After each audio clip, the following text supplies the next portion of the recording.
showtime, a-holes.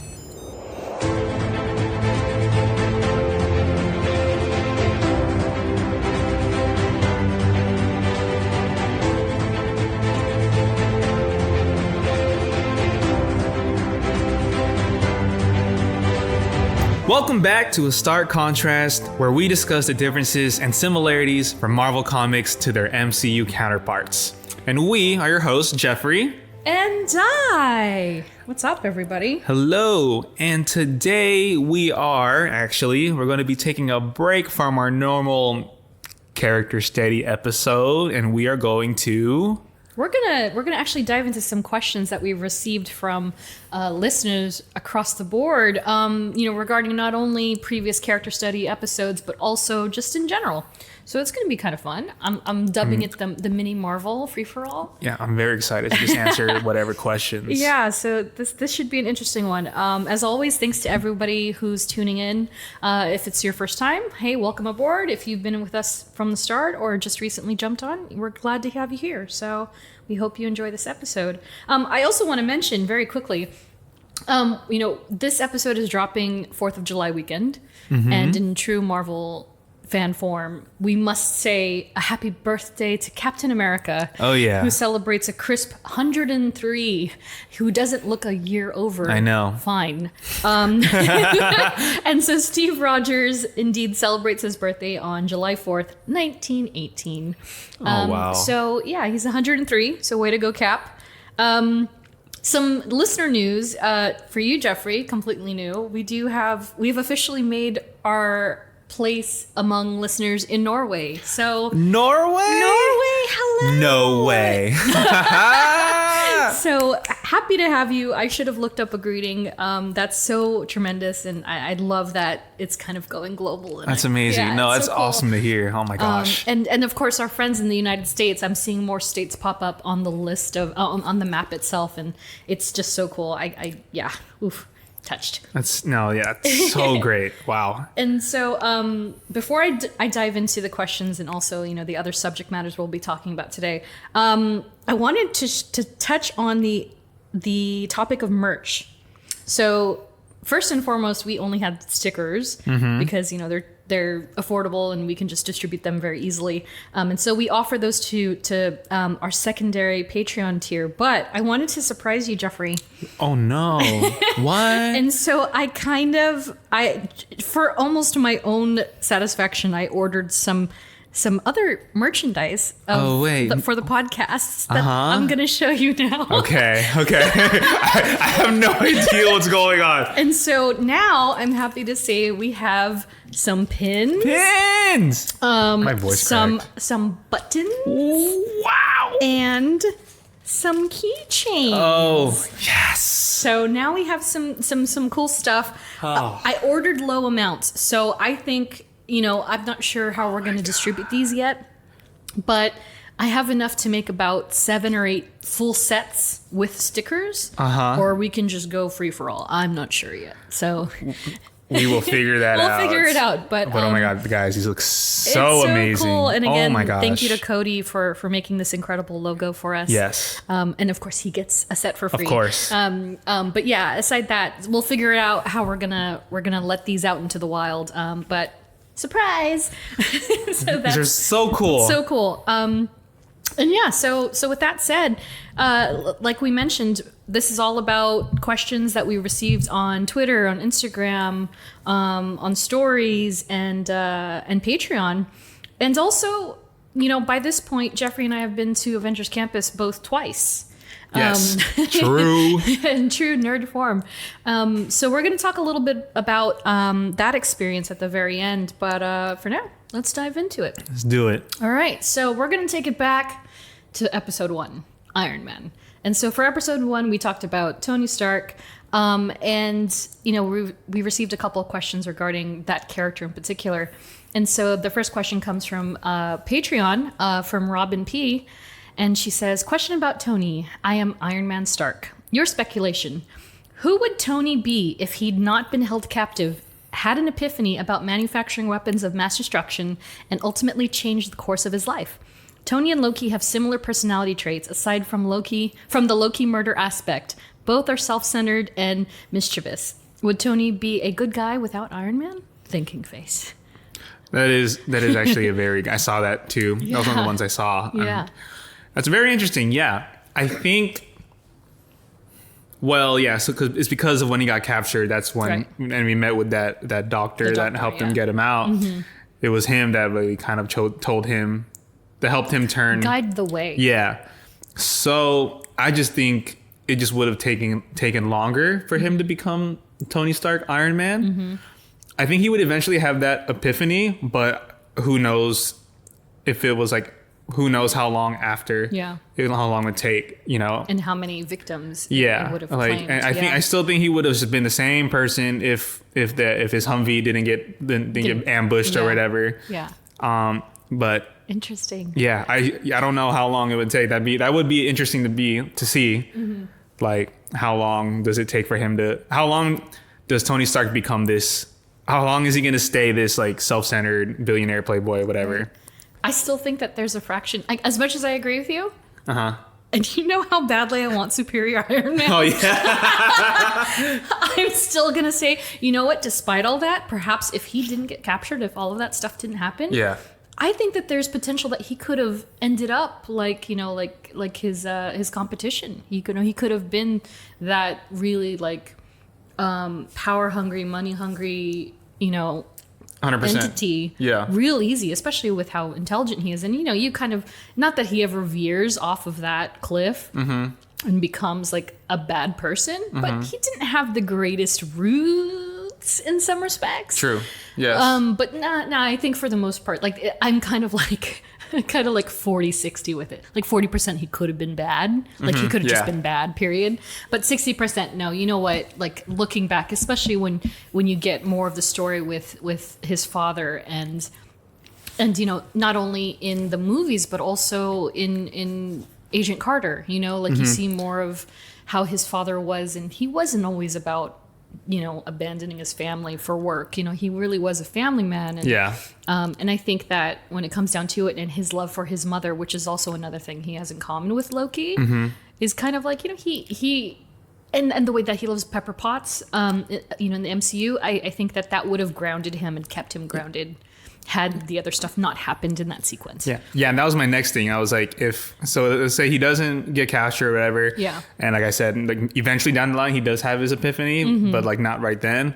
I think the person that would like change his like perspective on things was going to be Pepper at some point. Yeah, right. That's like my assumption. Yeah. Yeah.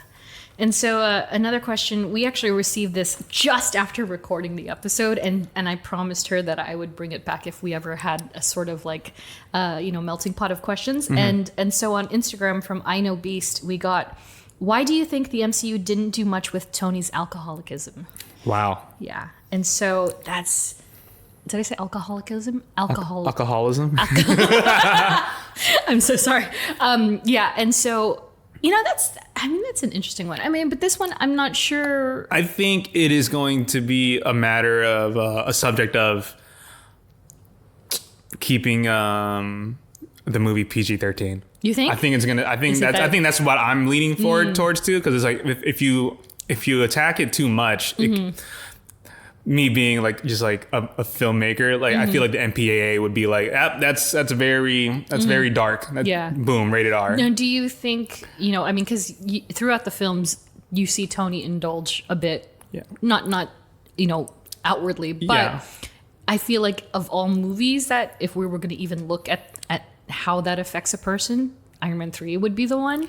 But I don't consciously remember him drinking in that film at all. It was just depression. It was PTSD. Yeah, from New York, from New York, from the attack on New York. Yeah, and so I think it's equal parts that they had that as kind of his breaking point and that part of his character that needed to be examined further. Yeah, and they didn't want to stray too much on it being a vice and I think it was just also disease. Like maybe it was like just like they just tried to show it unintentionally or. They don't have to show it, but it's like, okay, like the way you see that his lifestyle is like in the first one where he didn't even show up to get his award, and he was playing craps at the table. Yeah. He's a smooth talker, so you just assume that, okay, this guy, he's got a slew of vices, this guy.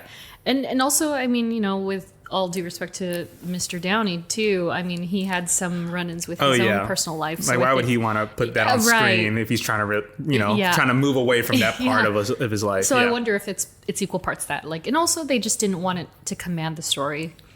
Too much. I mean, And I kind of side with that. I think it's like it was like a movie decision rather than like a character decision, in my opinion. Right. So I don't think it was just like a huge deal. But I imagine in the comics it's like it's heavy. It's very heavy, very present in the comics, and something that that is almost innately attached to Tony. Got it. So it's much more. I imagine Kevin Feige talking with Jon Favreau in 2007 or whatever, and they're saying, and that comes up, that topic of like, should we show Iron Man's or Tony Stark's, alcoholism, and it's like, I can imagine Kevin Feige being like, let's not. Yeah.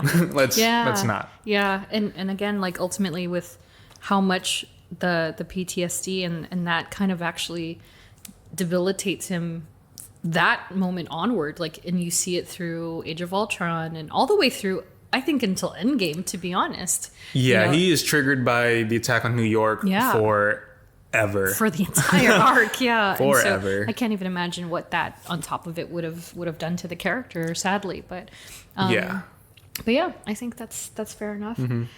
And so now we're gonna coast into Captain America episode 3 with a question from Patreon, courtesy of Robin P.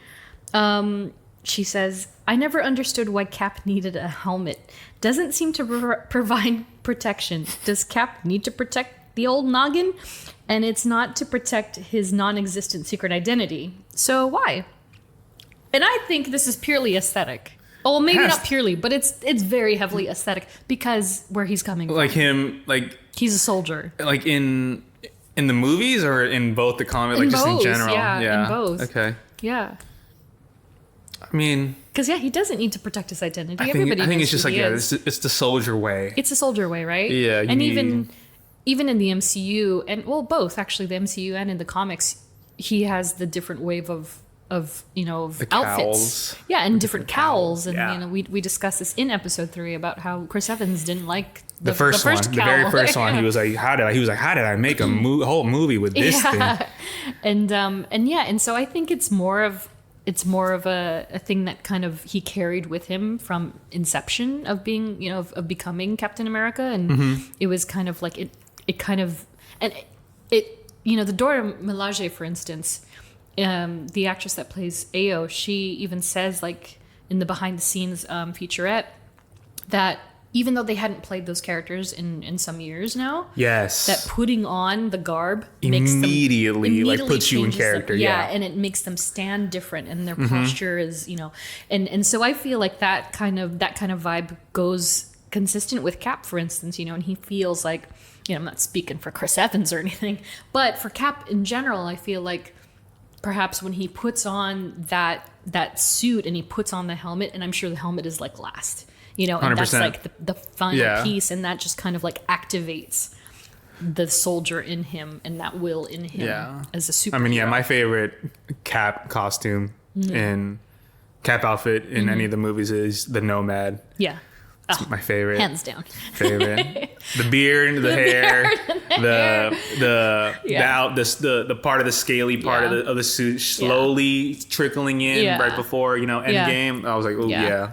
And I mean, as far as him not needing it, he is a super soldier. Technically, he doesn't need it.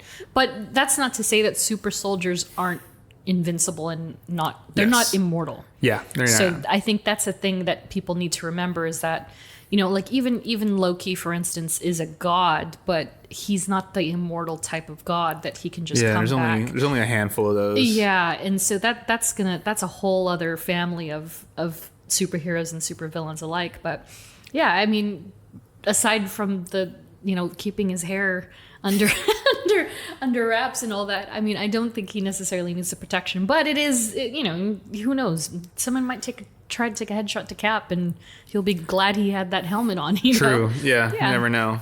Never ever. I mean, again, he did die in the comics a couple of times. Rip. Rip. And then another one for Captain America from Patreon patron Laura C. She says, the other day, Facebook showed me the outraged post I made 11 years ago when Chris Evans was cast. I said, what if they want to do a Fantastic Four Avengers movie? What a boob. I take it all back. Chris Evans is Steve Rogers. Yes. So, 100% agree. And, we kind of had similar responses when he first got cast. At least for me, I was kind of like, what? Wait, Johnny Storm, what? The guy from Not Another Teenage Movie. That's how I know Chris Evans. Exactly. And I mean, who's to say that, people have asked Chris, hey, are you coming back as Captain America? Are you coming back? And he's like, no. What if he's like in his head, but I am coming back as Johnny Storm for Multiverse of Madness? I know, I was going to say, like, I made a joke that to die, like, when they started talking about, like, multiverses in the MCU, I was just like, what if they get, like, the alternate universe of, like, MCU, or Fantastic Four, and they have Chris Evans play Johnny Storm? Oh, my God. I would love to. That'd just be hilarious. That'd be so hilarious. So good. Because I don't know if you knew this. Perhaps not, but for anyone who is not familiar with Jessica Jones, for instance, in the comic books, believe it or not, the same character that Kristen Ritter portrays so marvelously on screen, in the comic books, her teenage heartthrob was Johnny Storm. That's hilarious. And so just imagining a tiny, teeny teen version of Jessica Jones having like a poster of Chris Evans on her wall, but in the form of Human Torch. Yeah. Oh my gosh. That'd be hilarious. I would die to see that. To kind of jump on the mention of Jessica Jones, actually, we have a question about the Defenders, if you'd like. And this one comes courtesy of Joliz on Instagram, and she asks, are the Defenders part of the MCU? I basically just want to know if I can ever see Claire Temple work on Bucky Barnes, because I need that in my life. Oh, man. And you know what? I mean, this is an interesting conversation because, as far as anyone was concerned, like they were kind of split off into their own corners. Yeah. And this might go into a deeper conversation behind the scenes about, how people get along as far as the executives and all them go. And, I know. It's like a whole nother thing, logistical thing. Yeah. And so I've heard that, the Netflix and the MCU didn't necessarily cross over, but paid homage to each other and referenced each other. Yeah, I remember that. Just sheerly out of, like courtesy. Yeah. But not because they necessarily wanted to do that. Wanted to or needed to. Like, we don't need like the bigger MCU story to tell our story kind of thing. But I can tell you for a fact, like, I mean, Agents of S.H.I.E.L.D., for instance, even though they do intersect to some degree, that show got so much better after Winter Soldier because its storylines were bouncing off of that happening of S.H.I.E.L.D. Yes, the downfall of it kept S.H.I.E.L.D. people intrigued because they were like, ooh, what if someone from the movies trickled down? And dare I say that's the moment that, Disney and Marvel Studios were like, oh, what if we just keep doing that? And then, just feeding us breadcrumbs. And so that then carried on to Netflix, for instance. And, you see it in the show. They always make reference to the Battle of New York again. Yep. And, the Daily Bugle papers, which are technically the same branding from the Sonyverse, but they're in Netflixverse featuring MCU events. So it's a Nexus event in itself. And so I want to say 100%. They're totally in the same universe. I think so. Yeah, like no way. Like no way you can ignore it. Yeah. And I mean, perhaps, and this is a question that could go, eons and eons. But like the whole debate about, well, where the heck was Spider-Man when this was happening? Where was Captain America when this is happening? Why wasn't Jessica Jones there? And it's like, well, it's kind of like, if you have a friend that's in another city doing something, you're all doing your own things. You're all concentrating on your own, of the moments. True. And so did you watch all of the Netflix series? Not all of them, no. I was horrible with keeping up with it. I think Daredevil was probably the one where I was like, okay, this is good. Yeah. and like all the other ones came out like pretty much around the same time. Yeah. I was just like, I can't keep up with any of these. And they did solid drops. I know. I watched a couple of Jessica Jones. I watched a couple. Season 1. We're talking season 1. Yeah. Of all of them.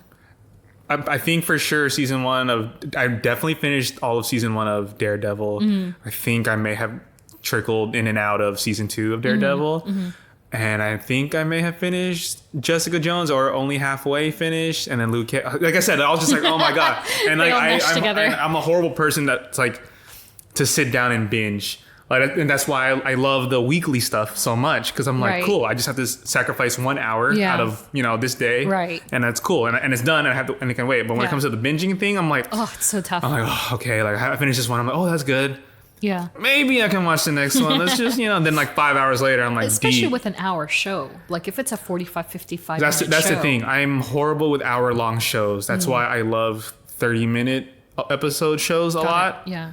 I never was able to sit down through like hour-long shows. So did you watch Luke Cage?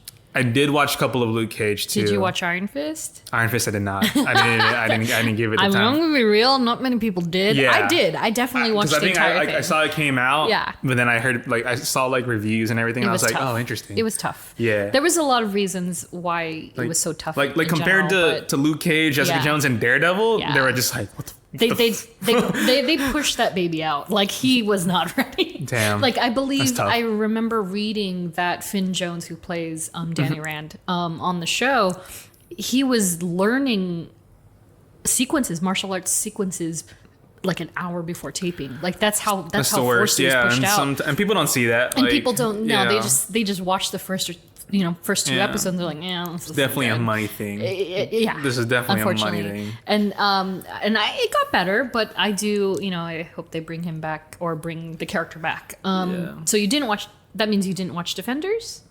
No, I did not. Did not. Punisher? Yes, I did watch Punisher because I heard I came out and then I saw reviews and I saw clips and everything, and I was like, oh, Johnny Bernthal is amazing. He's great. He's fantastic. I love him as an actor, and especially as Frank Castle. And so back to the questions. Oh, let me answer that. So I think yes. I'm gonna say yes because that's what I want. But also I do feel like it does. They do exist in the same universe. I feel like Kevin Feige has so many aces up his sleeve that he's probably like, oh, I can't wait to drop this on people.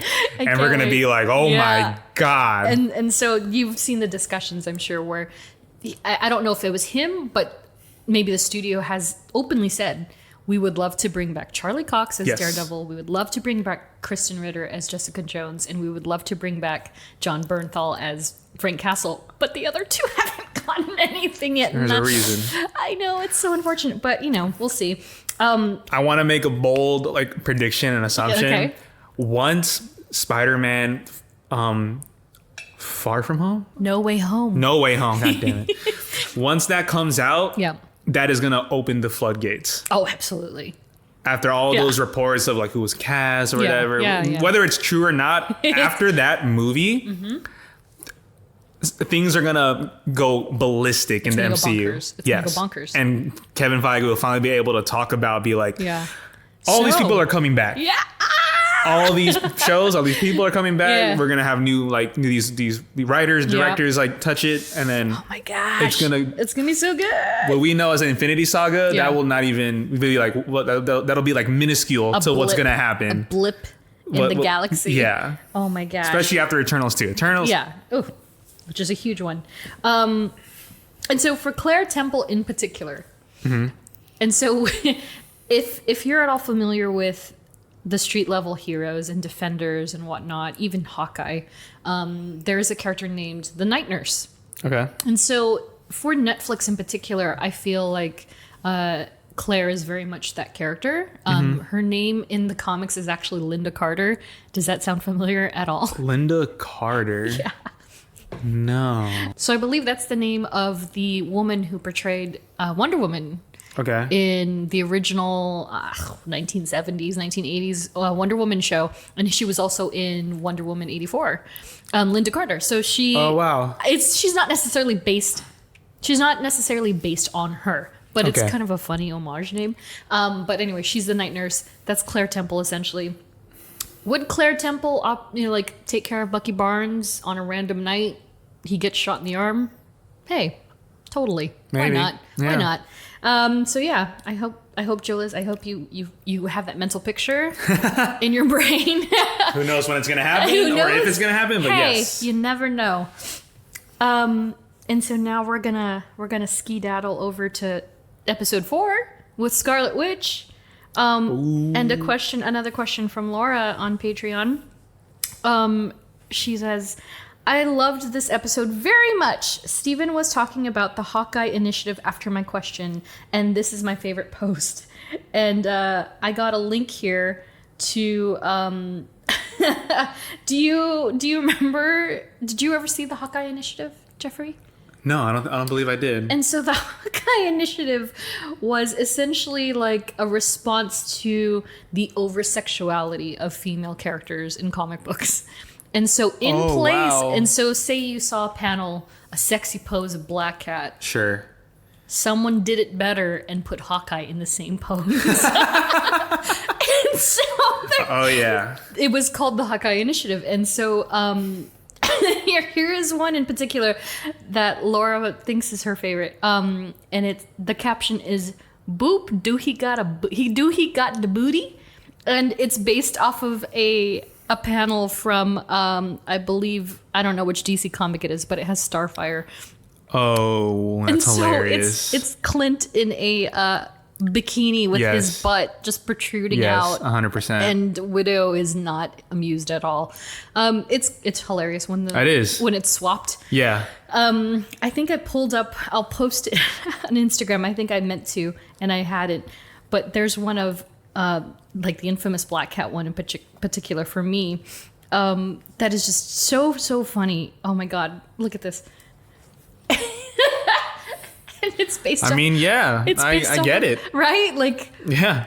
If Black Cat can do it, why can't Hawkeye can't? And I love this. There's a little... What kind of pose is that anyway? Right? Jesus it's Christ. like this very like sexual, sensual pose of Black Cat like hugging a building edge. And then...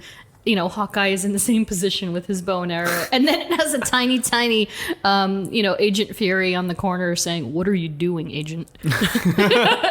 That's great. So the Hawkeye initiative is actually quite good. And so, so that, I mean, that wasn't necessarily about Wanda, but no, yeah. It is a comic from I remember it's Steven so good. talking about that. We were talking about, like, when it came to, like, Wanda in the comics and everything, Yeah, the over-sexualization of the females, it's a constant problem, but hey, we get some justice here and there. And I mean, and Scarlett Johansson just talked about that. I don't know if you saw, she did, like, an interview or whatever. Yeah. And she was talking about, like, the over-sexualization of Black Widow when she first appeared in Iron Man 2. Yeah. And I agree with her. Like, I remember watching that and I was just like, sure. They made her, like... For sure. Like, especially for that time, I get why they did, but it was, like, then you look back at it, you're like, And I remember, because that was her first appearance, right? Yeah, first appearance. I remember sitting in that movie and that representation of her, I was so thrown off by it because I was so familiar with Natasha already, and so I was just like, she's got to be kidding, right? Like, she's not really, no, she's being an agent, and it's cool, but they really did, like, for that first half. Oh yeah, that first half, the movie, for sure. Yeah, really like did that, it. like that boxing scene. I was just like, whoa, this is. Yeah. I mean, as a guy, I was like, okay, yeah, she's kind of sexy, yeah, but I was just like. Yeah. There's got to be more to this. Like, no way you're going to have Scarlett Johansson just play this role in this movie and that's it, And I'm so glad that she, inevitably played so much more into Natasha as an agent and being able to use that. And that's like, it's basically a widow power, is that she has this, irresistible... I mean, yeah, she's a double agent. She can get whatever she wants. She can do whatever. She can manipulate any which way she needs to. She can swindle anybody. Exactly. And so, thank goodness there was more to that. Yeah. And so I'm going to dive back into our most recent episode for Loki, episode 5. And so we mentioned in episode 5 the rankings of most appearances in the MCU. Yes. And so, Geoffrey, I knew you were questioning, like, who in the God's name was number one. And Yeah. so I'm going to go through this list. This comes courtesy of the Chive. Oh, yeah. And so we're going to go through the top 20 characters in the MCU. Wait, is this top... top 20 most appearances. All right. And so we're going to start with number 20. Do you have any idea? So this is the least... Least appearances so far, as of And we're March and we're 2021. talking about titular heroes. Correct. As far as I understand, yes. Oh my gosh. I'm not going to do this with everybody, just this number. Who's only had like one movie. But that's the crazy thing. It's not like that at all. Okay, we're gonna have to go through this. Okay, tied with 5 appearances each Yes. is Peter Parker Spider-Man, Yeah. Agent Phil Coulson, Rip. Hemdall, but Heimdall. Okay. Heimdall, Yeah. Heimdall, Wanda Maximoff, Scarlet Witch, and this is not including TV shows as far as I Okay. understand. Yeah. For sure. That makes sense. And so those 4 are tied for least amount. Okay. So yeah. that's That still makes pretty. sense. Yeah, because Wanda had a very small role Yeah. in the movies that she was in. Yeah. Peter Parker Yep. came late. Yep. Phil Coulson. Yeah, he's only been in a couple. Which is funny because like Coulson had such an impact on so many films. So 'cause Before veering off was into- he was in Thor, Captain Marvel, first Avengers. You're missing 2 more. Iron Man 1. Yeah. One more. Oh. You got this. Thor, not Thor 2, no. He died in Avengers. Rip. And the only time after that, after he Iron Man 2. Oh, it was Iron Man 2? Yeah. Iron Man, Thor, Iron Man 2, The Avengers, and Captain Marvel. Which, by the way... Oh, that's right. Oh my God, because he dropped off the box at the house. He was Yes. like, I gotta go. Yeah, and then she was like, Phil. And he's like, he's Phil? He's like, why is his first name is Yeah. Agent? Agent. So, yeah, Phil Coulson's had a pretty big stake in this all. Okay. And then the next up, with 6 appearances each, Agent Maria Hill, Clint love her. Barton, Hawkeye, Really? Happy Hogan, Okay. Falcon, and then... Oh yeah. Okay. I was gonna be like, what? yeah, Loki, and Bruce Banner, Hulk. Okay. Yeah. So they're all tied. that makes sense. Yeah. Bruce Banner makes sense. Yeah, it's wild. And then let's see, 1, 2, 3, 4. So this next tier, with 7 appearances in the MCU, All right. each pre-Disney Plus, Winter Soldier, Bucky Barnes, Whoa. Okay. Natasha Romanoff, Black Widow, Yeah. Okay. Pepper Potts. Oh, okay. I feel like for some reason you would think Pepper would be in the least amount. Right. Yeah. Honestly, but she's had so many I know. tiny cameos too. And then Jarvis / Vision with 7 appearances each. Really? Yeah. Vision? Or because it's counting Jarvis too? They're Okay, counting okay, Jarvis okay, too. okay. So if you don't count Jarvis, I would say that he's not even on this ranking. Because Jarvis... He's in Iron Man, Iron Yeah, Man 2, Avengers. and then Jarvis left in Age of Ultron. Yeah, because there are Okay. 4 movies. He's Jarvis Yeah. of these 7. So Yeah. So basically Paul Bettany. We're talking about Paul Bettany. And then for let's see, okay, I think this is third overall, but with 8 appearances each. Mm-hmm. James Rhodes, War Machine. Okay. Not counting Terrence Howard?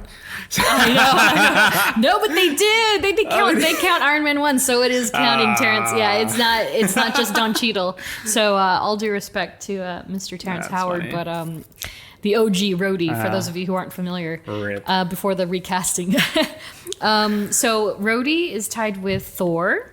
Okay.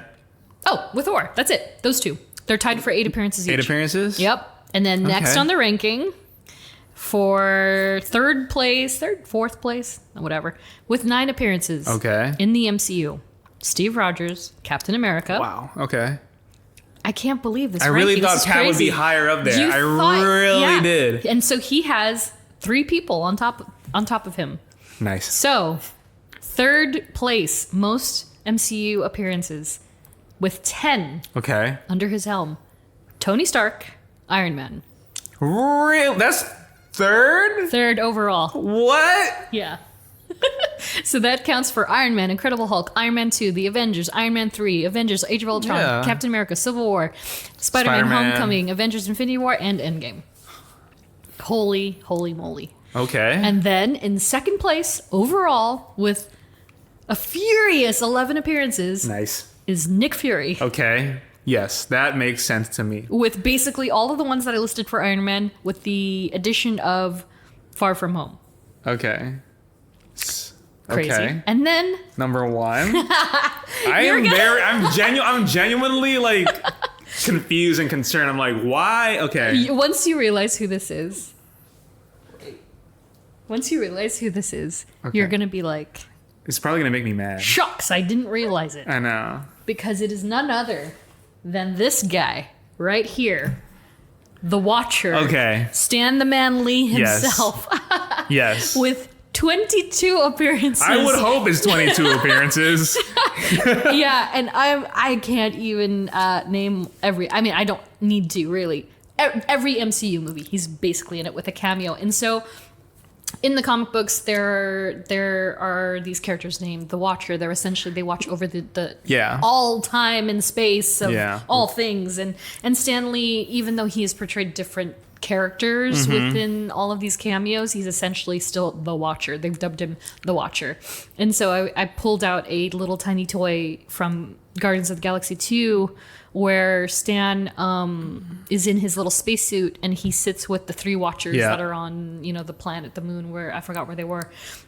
But yeah, so Mr. Stan Lee. Rest in peace to the god himself. Yeah, the Watcher. I do like how they're bringing back like that Watcher character back. Yeah. With the what if. For what if. So like that's cool. I can't wait for that series.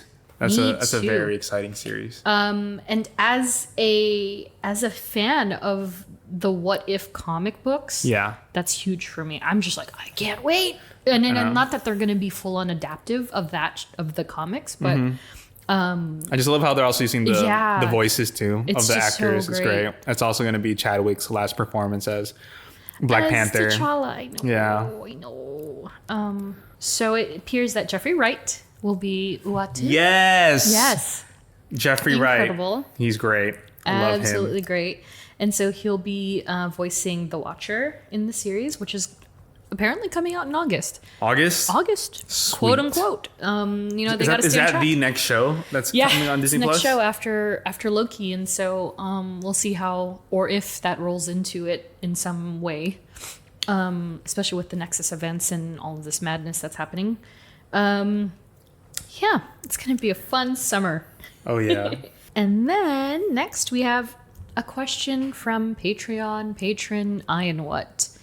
And he says, let's talk multiverse. All right. And this is more of an exploratory question for you and I, Geoffrey. So here we go. There's a version of you out there that's a superhero with your same personality and mostly same life. What would they look like? Oh, God. Are they a spider person? A mutant? What does your suit look like? So, I don't know if you had to have seen this, but when Spider-Verse was a thing, when it was just like kind of like hitting social media, there was that trend on Twitter, which was like create your Spider-Sona. Oh, okay. And so people were left and right creating what they thought they would their be. Spider-Sona would be, or like their original character of a spider person. Yeah. And so so multiverse. There's a you, that's you, but it isn't you. But they're a superhero or supervillain or vigilante. What do they look like? What are they doing? Because like my cop-out answer is that I would be like an amalgamation of many characters that I like from Marvel. Okay, yeah. And so, like Gwen Stacy, I would be a little Gwen Stacy. I would be a little Jessica Jones, a little bit of Mockingbird, a little bit of Gamora. But it's a tough call. I know. I see myself just because like I'm a kid. Like I love like Peter Parker. Like I love like like that version of him, like that high school version of him. Yeah. There's that. Part of me also sees maybe a Star-Lord.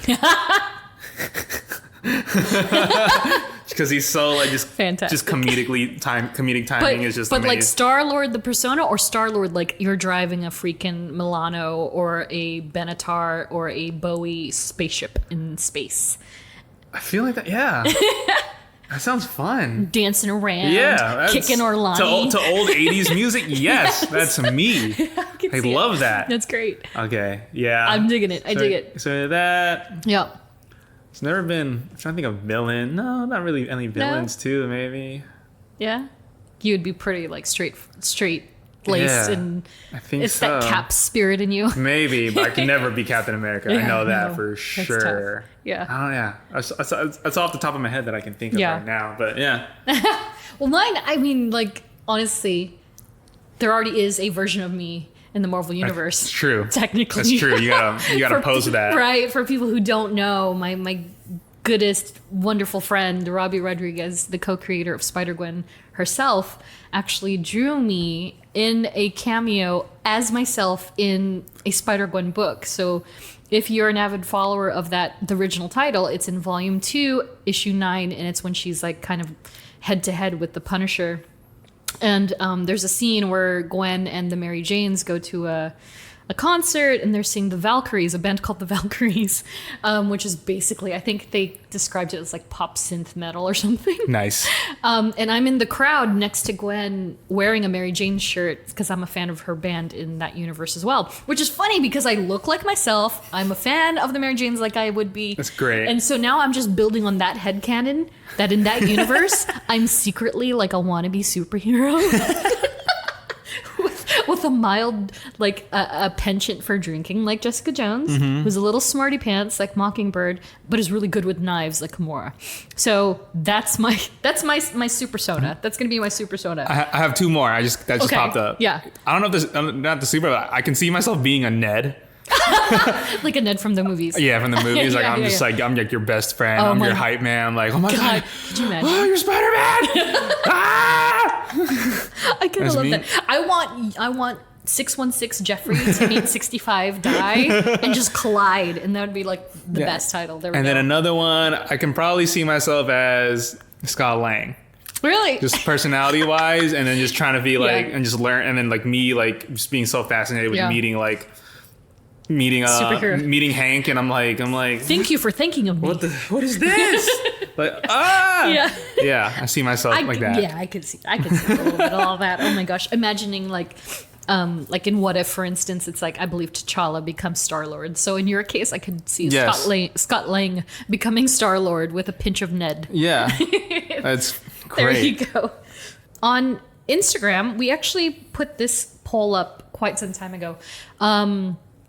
And it was kind of piggybacking off of, I think, something Fandom posted. And they asked, of anybody from the MCU, choose one character that you would like to see get a show on Disney+. Oh, okay. And so we got a couple of responses. We did. Catherine Blades said, James Woo. Hey. I doubled down on that. I'm not mad at and that. And I said I would love to see a James Woo with Luis from Ant-Man. Yes. With a little bit of Darcy. Yes.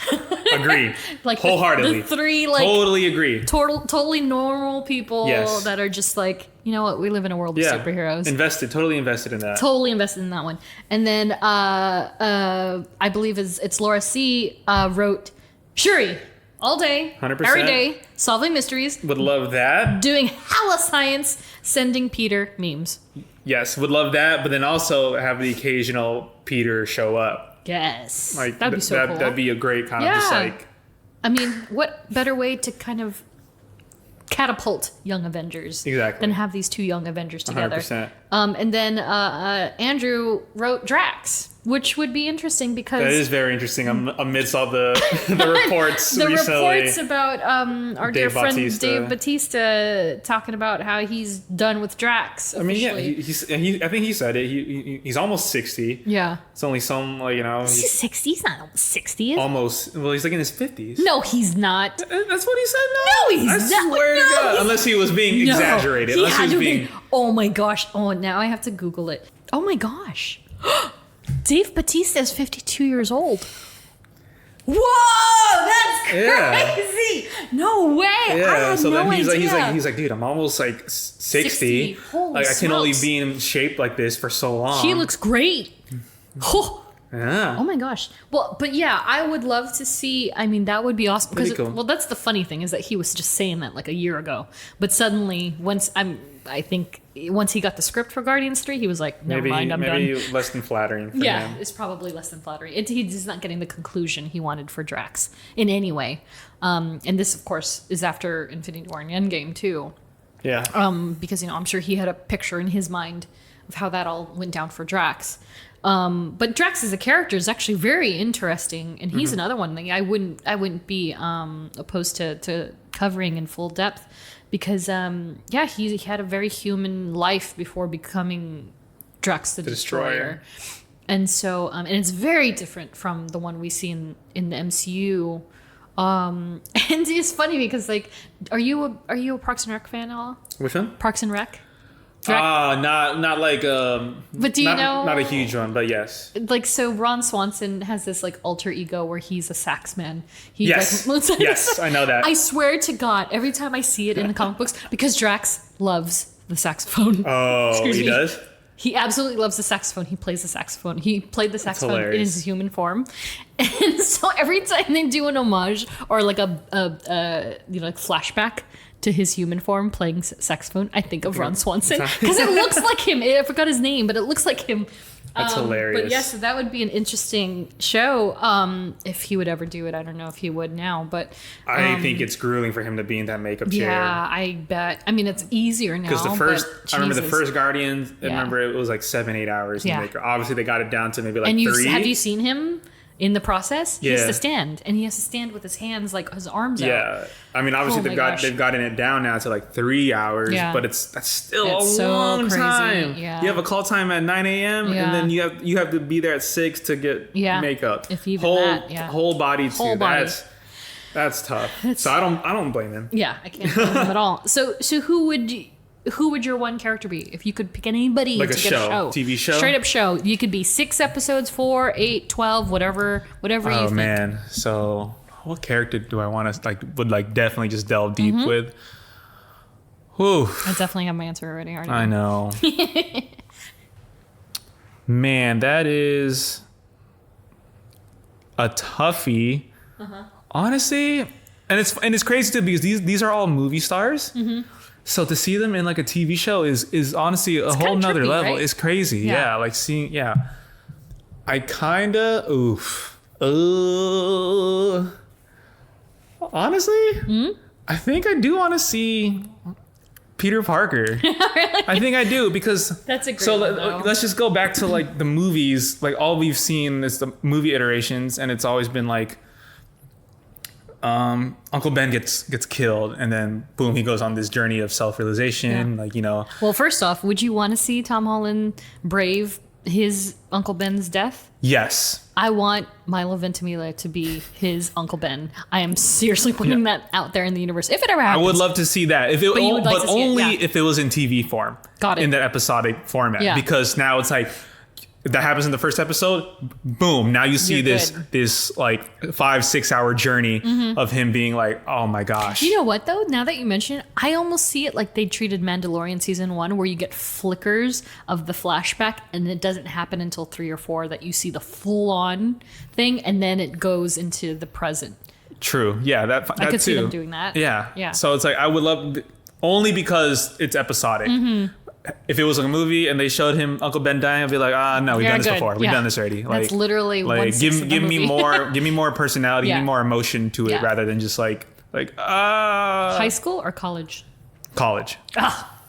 Good answer. College. Good answer. I'm down. College. I support this. Feige, make it happen. We've seen already iterations of high school. Let's see him be a 21-year-old adult. Yeah. Like with like just very mature problems rather than just high school. Like, I wonder if it would be at all possible that perhaps, let's just say Tom Holland's done with Spider-Man films. What if the agreement is instead Sony and Disney Plus, Marvel Studios do the Spider-Man series? Yep. And they do take it forward. They do take it to college Peter Parker in that way. And then he makes an appearance in the Avengers 5 or whatever the heck. There's not even an Avengers scheduled for there's none. For this phase 4. None. Which is crazy. People, I saw it's that. the first time. People are like, what? There's no Avengers? Like, yeah, man, there's too much stuff going on. There's literally no Avengers team, kind of. Yeah. Like, no one's really... no one has taken the helm of, like... None. We need to create a team again since Iron Man and Cap are not here anymore. It's exactly. Like, it's fine. Well, surprise to no one, my choice would be Gamora and Nebula. I would love to have a that would series be a about great. Gamora and I think Nebula. it'd be like a Falcon Winter Soldier type deal, but very different. But not present, past tense.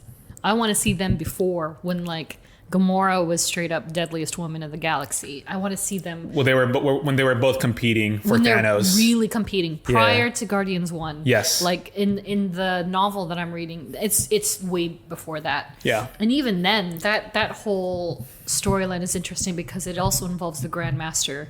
Nice. And Thanos and, these sanctions on different planets. And, being a fan of Star Wars in a sense that I would love to see these different planets and these different environments with those familiar characters and settings, like where they're just like, they hate each other, but they don't hate each other. They love each other, but they never want to say deadly, that. And they're incredibly deadly. And they go on these like planets with Thanos, and they're just ripping planets apart. Yeah, it's so interesting, and there's so much detail that they just haven't even touched on. And I don't mean that like as a character, but also just like their technical and their weaponry, you know what I mean? Yeah. Like they're talking about how they have like knives in their boots and that they use them and they pull people's eyes out. like, crazy. They're so crazy and graphic, and they have so much more to their character than is allowed on screen at this time. But I would love to see like a short series about them and how they really did build up to who they were on screen. Yep. That'd be crazy. Can't wait for Guardians 3. Space. In space. And then the holiday special. That I have no idea what to expect. Yes. That's crazy. Yeah. So I'm excited about that. So that would be mine. The next couple of questions are kind of character study based. We actually got a few of these in particular, just people who are just very curious, like about the episodes that are coming. Mm-hmm. And so, for instance, it might be a bit repetitive, but I'm going to ask both independently. From Ariel on Instagram, she asks, what characters are you most looking forward to covering? And also, are there any characters you refuse to cover? I saw that. That's very interesting. Yeah. Characters I want to study? Yeah. The first one that came to my head was definitely, I don't know, just Doctor Strange. You want to? I think I do. I'm very fascinated by his character after seeing like the first movie. Like, he kind of has the Tony Stark traits, but he's the mystic master of the mystic arts. There it is. So like that whole thing, and that backstory, and that's a whole other, because like there's like with the X-Men and Professor Xavier, for instance, and how he created his academy of sorts. Doctor Strange in the comic books also has his own, and it's the Magic Academy.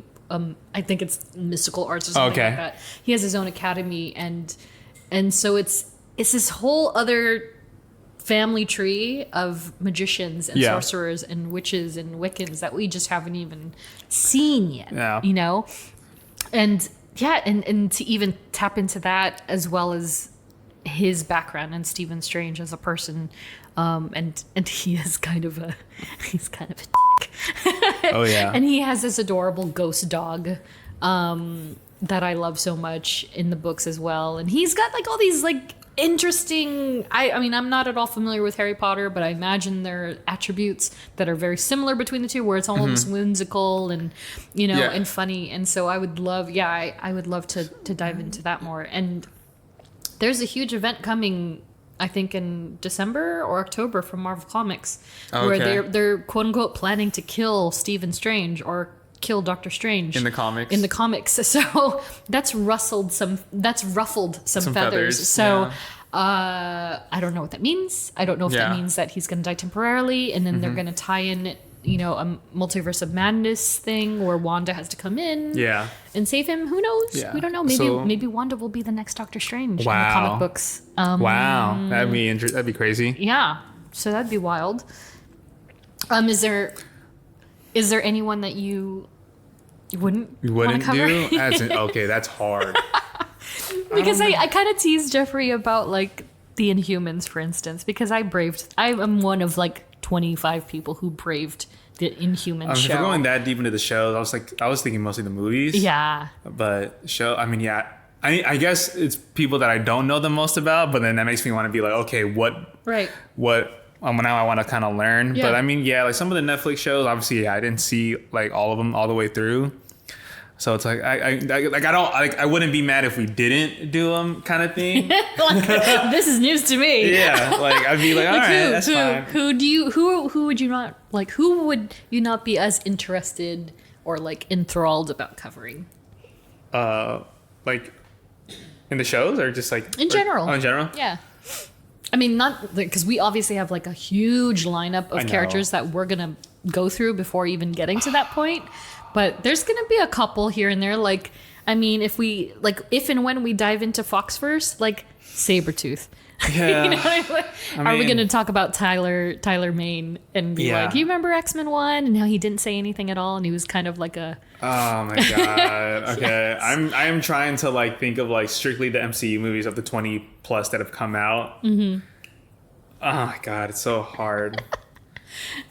Is there here's an easier question for you. Is there an MCU character you don't like?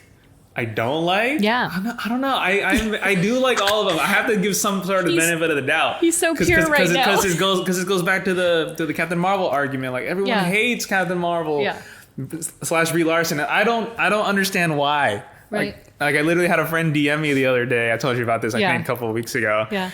She was like, "Oh, I love Captain Marvel, but I hate the actors." And I was just like, I get it. I understand, but I'm also like, why? I'm also like, why? Like, I don't know. I follow Brie Larson on YouTube and Instagram and Twitter, and like, I don't know. Like, so do you have your equivalent of that dislike? No. I feel like no. I feel like you like everybody. Because I want, because I'm such like not a purist, but more of just like there's a reason these creators and these directors they want to bring this character to the screen. So they spent months, years developing this character. So you have to give it a benefit. Some appreciation. And I think James Gunn answered this on one of his like Instagram Q&As. He was like, "Do you hate any one movie?" And he's like, "No, I don't, because there are a ton of creatives and people that worked hard to get that movie out. Right. So you have to have some sort of like, like benefit of the doubt for them, where it's like, yeah, maybe you didn't like it. That doesn't mean like it's not bad. Yeah. The person that was behind it, or the people that were behind it, they tried to push out the best like concept that they could on screen. Right. They had their intention. And they had their intention of doing things, and sometimes even though they put it out, sometimes they didn't have the best of resources. Some movies or shows may not have got the most amount of money, or they weren't able to get the creative freedom they desired. Well, that's the perfect example. The perfect example of that is Inhumans. Like, like they spent like millions of dollars on the hair, and then by the second episode, they chopped it all off, and it never comes back for the rest of the series. And so that damaged the story, I think. Yeah, so that's why I say this to myself a lot. Like, I never dislike a film or a show, because, like, maybe I didn't enjoy it and it had its flaws, but you have to take it with a grain of salt. You know, you have to watch it from like a very surface level, like. And also, it's gonna resonate for different people. Like, exactly what you don't like could inevitably be and is someone's favorite thing, with the favorite actor and the favorite everything about it. And so, like, it's there's going to be something somebody. But I'm also not saying that I haven't called a movie like, oh, that was bad or that was it. I'll say that, but I'll take a step back from it and be like, okay, why didn't it work for me? And so then that's when I'll start going into like, okay, like maybe this didn't work, maybe, and then we watch it again, or like there was this character and their trajectory over the course of this film or show, and it's kind of like, okay, so I always have to take a step back and be like, why did this not work for me? And then you read the reviews and like, okay, why did it not work for a lot of other people? So like, I always try to like just keep things with an open mind, because I hate bashing on other like people's like creativity. So basically, no. There's nobody that you dislike in the MCU. Dislike? No. Like, you wouldn't mind talking about anybody. Huh? You wouldn't mind talking about...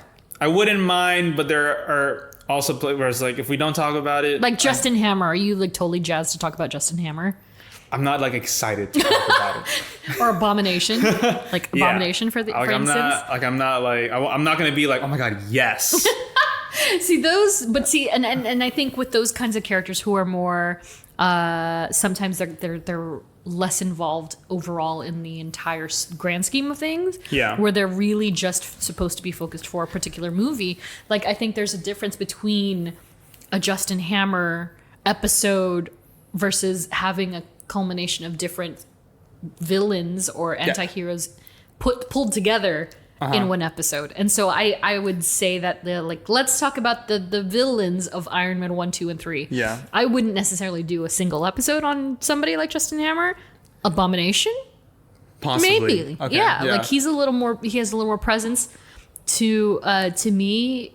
And also I just feel like in general with the films, especially with the new Shang-Chi trailer, where he's in the ring with Wong, of all people. If you haven't seen the trailer yet, it's fantastic. Oh my God, amazing. I am officially not watching anything else. Like, I've hit my limit. That's too much stuff for me. Yeah. And I said this on Twitter recently, like they released a new trailer for the new Halloween movie, for instance. And that trailer was basically the film to me. I was like, why did holy cow. I don't get how I don't get why trailers do that. Or some trailers do. Obviously, Marvel trailers don't do that. They don't, but I mean, I don't get it. Whatever. They basically showed everything, at least from my perspective. And so for me, with the Shang-Chi trailer in particular, like even seeing a character like Abomination show up, I was like, whoa. Why would you reveal that? Why would you kind reveal of that? Yeah, why in the world would you reveal that? Big or small, if that's his only scene and he's only in it for 2 more seconds beyond that, still, why would you show it? Yeah. And also, is he more than just 2 more seconds than that? Like, and maybe, why? Yeah. Which is, I guess they did their job, but also I would have loved to, again with the Winter Soldier thing, I would have liked to have seen that fresh in the theater, 100% during the actual thing. But it is what it is. Okay, I think I have a person that I possibly may dislike. I was literally going through it in my head. So there might be one where it was just, oh God, Thunderbolt Ross.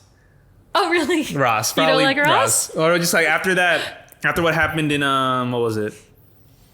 Was that Civil War? Yeah. Yeah, like yeah.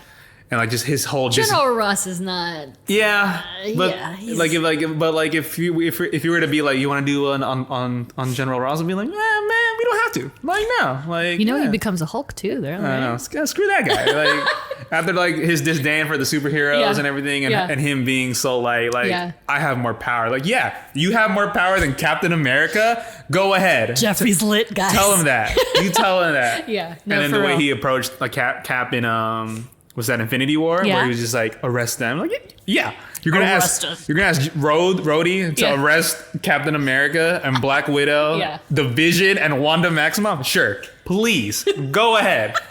See what happens. They broke out of the raft once. They'll do it again. So next week's the next episode is going to be about Thaddeus Ross. 4 hours long. Unless they do Thunderbolts, we'll revisit. We'll revisit the situation. Yeah, and we might have to. Holy cannoli. Excuse my sniffles. For me, I don't know that there's anybody that I refuse to cover.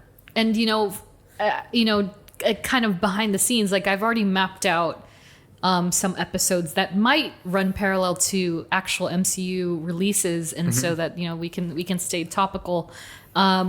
But yeah, I don't know that there's anybody that I wouldn't enjoy talking about, because for me as a fan as well, it's kind of nice to dive into characters that I wasn't very knowledgeable about, sure, or they were always kind of in periphery and I never paid attention to them too much, or just never had, and just because I stay the course a lot with my books even now. And I tend to read through characters that I like in this moment, as well as check in on faves and see how they're doing, like old friends. But it's nice to discover new stuff. So yeah, I can't say that there's anybody that I don't look forward to covering. Sure, of course, yeah. So that said, we're gonna pivot to Andrew's question from Instagram. Top 5 MCU characters that we haven't discussed yet. That we haven't discussed who are your top 5 that you're hoping to discuss in the coming weeks, months?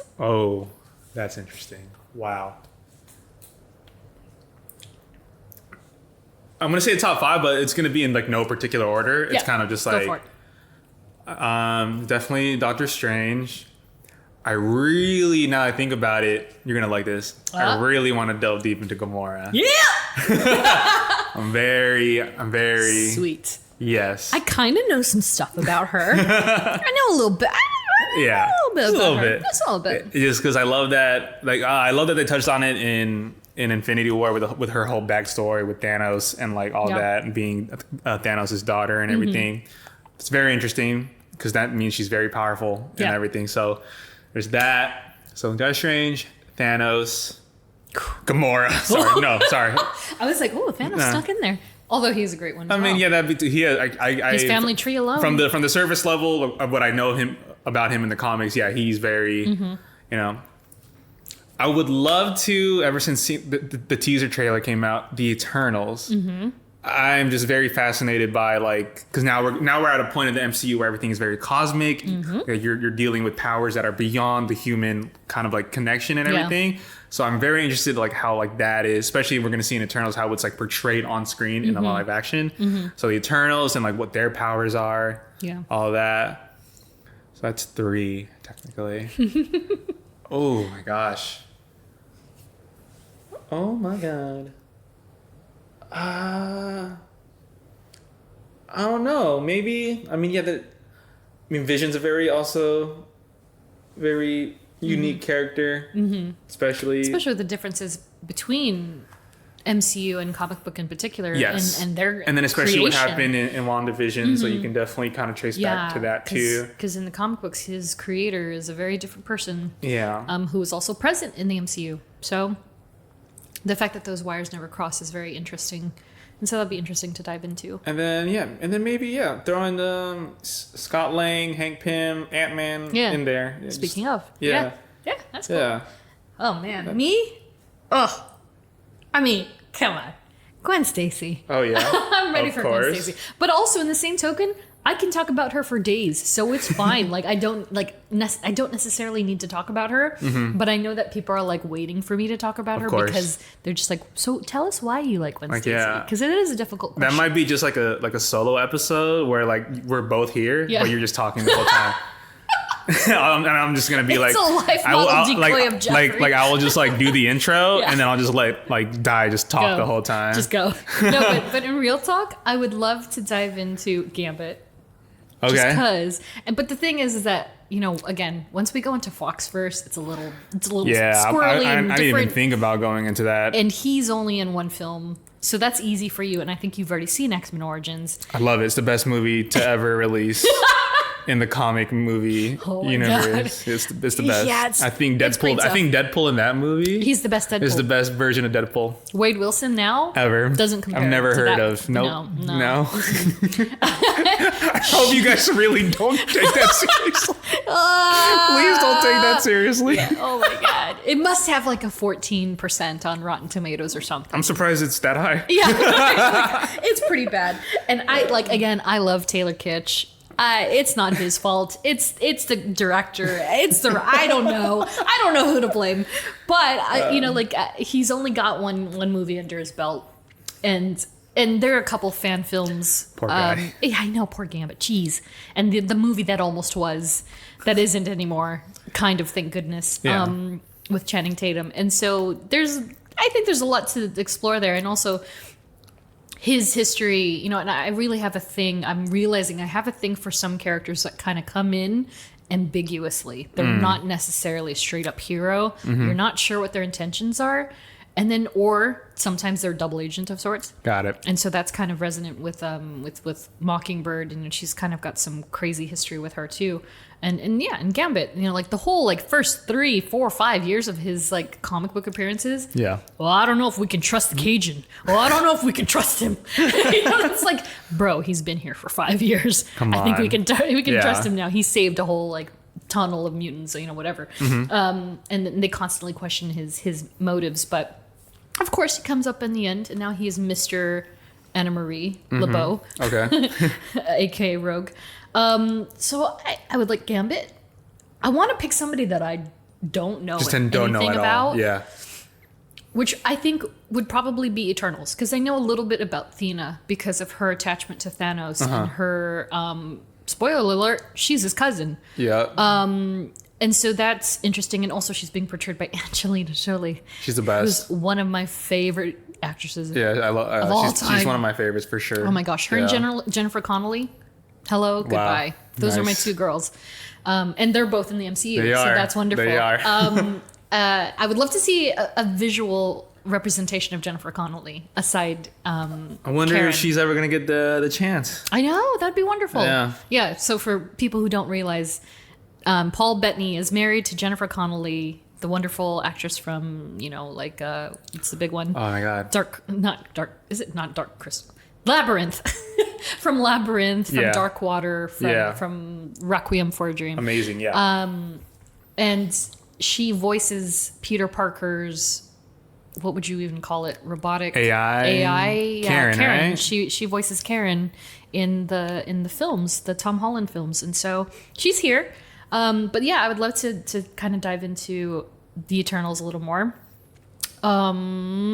Nebula, actually. Wow. And I said this the other day because I've been reading the new novelization Gamora and Nebula by Mackenzie Lee that just came out in June, and I just reading and knowing what I know about Guardians of the Galaxy and the characters that are intertwined with it, I find Nebula, don't tell anybody this, but I find Nebula so much more interesting than Gamora. Wow, that's a hot take. It's a hot take. I mean, but just because she's so utterly complex. And she's so, like, everything that makes Nebula is almost a direct domino effect of Gamora. Almost sense. everything. Yeah. She's completely, like, I don't want to say ruined her life, but she has affected her life so deeply that they're almost like you can't have one without the other. Yeah. You really can't. I love her character arc too in the movies. Yeah. And Karen Gillan plays her so well. She's so great. Yeah. And I remember when Guardians first came out in the theaters, and I was like, whoa, Nebula's so cool. I loved Nebula. Nebula was my thing. I was like, God, she's so crazy. Yeah. Yeah. But the actual, like, beef to her story is quite incredible. She looks a little different, and I think I'd like to explore that whole thing with her first. Oh, with her in general. Gosh, two more. Now I see your struggle. Who gets there? Yeah, man, that's a toughie. I would like to go with somebody mystical, not necessarily Stephen Strange, but maybe another person in his circle. Her name is Clea, who I believe is in Doctor Strange 2. Okay. She's sort of like an apprentice magician sort, who comes up from the woodwork, and she becomes very prominent in his universe. And so she would be one of them, if not like Nico Minoru from Runaways. Did you ever watch Runaways? I don't think I ever did. She was the goth girl. Okay. And she had this wand, the staff that kind of enabled her to do sorcery and the like. And I wonder if there's going to be any. I mean, I'm sure they may not bring those kids back, but they were great too. So somebody from that kind of, I would love to learn more about that. And then who else? Maybe the Watcher. That's interesting. Yeah. Because, like, they have such stake in everything. I was going to say, yeah. They're like TVA on crack. Probably. Because they don't interfere with anything. They watch. They watch everything. They just stand back. They stand back, they watch, they observe, and then, they know, they're all knowing. And so but what's their purpose? To watch? That's it? That's it? Like, That's it. Okay. They just look over. I mean, I'll surely correct myself, but yeah, they're just there to observe.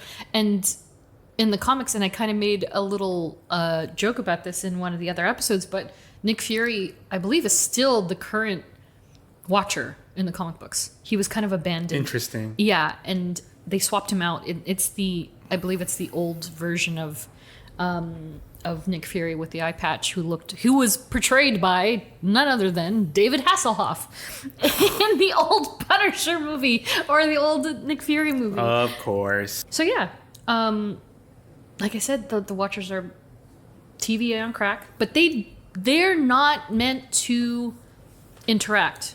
But which is funny because this is also consistent with the Eternals trailer.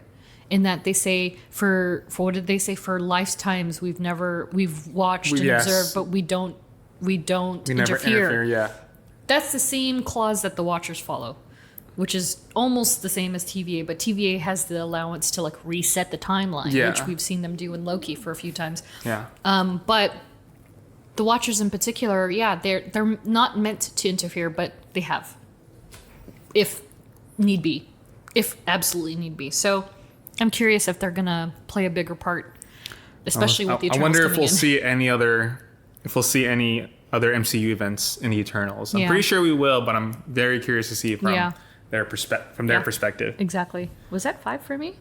I think so. Yeah. The Watchers were the last. Wasn't very interesting 5, but that's because they're not not at all like expected. If you wanted my top 5 completely like, yeah.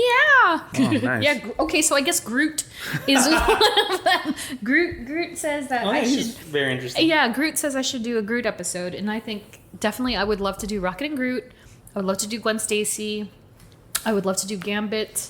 And then 3, and I'm like done. Maybe Deadpool would be great. Oh yeah. He'd be really 100%. Fun because I think he's so much more than what people think he is.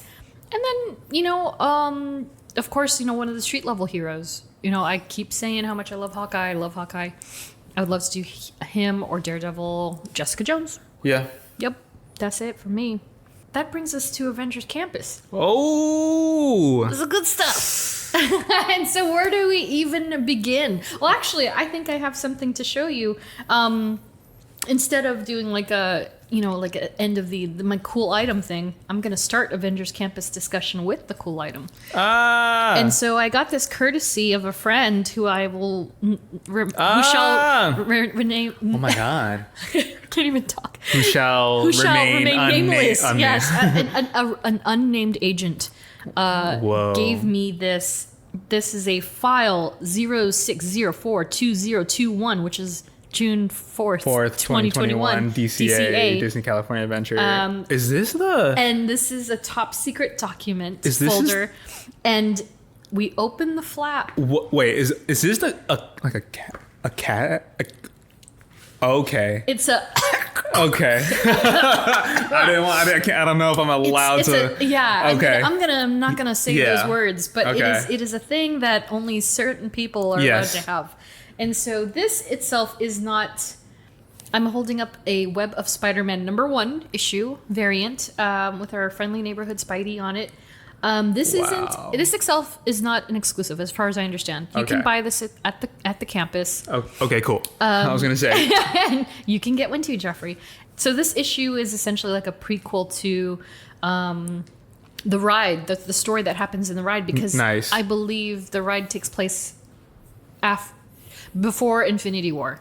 In the very That's what I've heard. Yeah. I haven't been on the ride. He hasn't been on the ride. I can't get the reservation. So first things first, reservations for Web are actually very, very hard. So Godspeed to anybody who's hoping to go anytime soon. You got to read up on that whole process. But so this issue just essentially kind of covers that, and it also explores the characters that are featured on the ride, which I'll get to a little later. But it's pretty cool. There's a little sticker here. I live for proplicas and like tchotchkes that are rare. And I know, of course. They're my favorite thing in the world. And so it comes with a nice little ladder. I can't take pictures of it entirely, but maybe I will sneak a peek on something. Did you get one of these? Because I have a couple of these, and I can give you one. I probably should have, but I was just so invested in the campus. I was like, I just want to walk through with my own eyes and see everything. And so there's a special pamphlet of the map of the California Adventure that was made specifically for the opening. And so this is like kind of like a special thing because when Batuu first opened, Star Wars Land first opened at DCA at Disney, they had a special one for that as well. Mm-hmm. They're not numbered or anything, but they're like considerably nicer than the usual map. So that came with it, and then a full-on guide to everything Avengers Campus. Wow! And so it's a beautiful picture book of what's in the land, and take the tour, and here's where everything is, and here's the purpose of it all, and it's just pictures of every single inch of the land and what characters are featured as well. Oh my gosh. So for the curious, the current characters assembling in Avengers Campus are Spider-Man, Black Panther, Iron Man, Doctor Strange, Dora Milaje, General Okoye, Black Widow, Taskmaster, Captain Marvel, Ant-Man, the Wasp, Thor, Loki, Captain America, and the Guardians of the Galaxy. And of course, like right now, I imagine they're going to do this in general. They're going to keep them timely. And so Taskmaster is there for obvious reasons. Like with the Loki show, they already have a variant, a TVA variant Loki, and I was like, it's incredible. What the? Yeah, he just like the minute I think the episode dropped that day, the next day he was already there, yeah. And so it shows all of the food, and some of the merchandise, and it's really cool. And I love this book. That is it's really awesome, amazing. And thank you, wow, anonymous agent, for that. And so, unfortunately, Geoffrey didn't get to go on Web Slingers. And so, I got to go before the official opening of the land, and it's first of all, it's awesome. Yeah, it's awesome. It's cool. really awesome. I'm so sorry. But in the queue, it is such a treat for people who know a little bit of the comics, even a little bit, great. even a teeny tiny bit, because Web itself, it's an acronym for something. Do you know it? Something Engineering Brigade. Worldwide Engineering Brigade. There you go. So Web is the acronym for this branch. Great. So nice. Yeah, from Stark Technologies, and it's Peter is one of the main advocates in this like tiny academy. And so when you go through the queue of the ride, they have these placards like they do in every other Disney ride. Yeah. And they have the characters that are featured in Web. And so they concentrate on five characters in particular. And you first see one, the kid's name is Harley Keener. And he's a friend of Tony Stark, quote unquote. Nice. And then the second, or maybe the first actually, her name is Onome, and she's from Wakanda. She's a genius from Wakanda. And then the third one is when I realized, oh my gosh, these are Easter eggs. And so this is kind of crazy because technically that then means they're in the MCU now. Ooh. Technically, right? Yeah. Because if Tom Holland's Spider-Man is the one presenting everything, then they're officially in the MCU. And so the third one in particular struck me because it was Lunella Lafayette, who is Moon Girl, and she's the one that has Devil Dinosaur. Have you seen the Devil Dinosaur? He's like red. No. He's a red T-Rex. No. And so they're a superhero team in the books. Nice. And so there's this adorable little girl with pigtails and big glasses, and I was like, oh my gosh, it's Lunella. And so she's MCU now, which is crazy. And then you go through the queue some more, and then there's two more. There are two more placards. Of course, fourth is Peter Parker. It says everything you know about him, and he's got this dorky picture. Of course. And it's great because the Easter eggs are that Peter has left you notes all over the queue. Nice. So it says like, don't forget this, the web and sticks. You got it, and it's handwritten. It's just so cool. And so the fifth and final placard before you go into the ride is none other than Doreen Green, who, if you know the comic books, she's none other than the invincible Squirrel Girl. Oh my gosh. Let me just say, Squirrel Girl took down Thanos once by herself. Okay. So can we just go there? All right. And do we need to say her power is that she commands squirrels? Honestly, it's terrifying. So chick. Eat your heart out, Aquaman. Exactly. And so she's also there. The people that are used for those characters, I don't know them by face at all.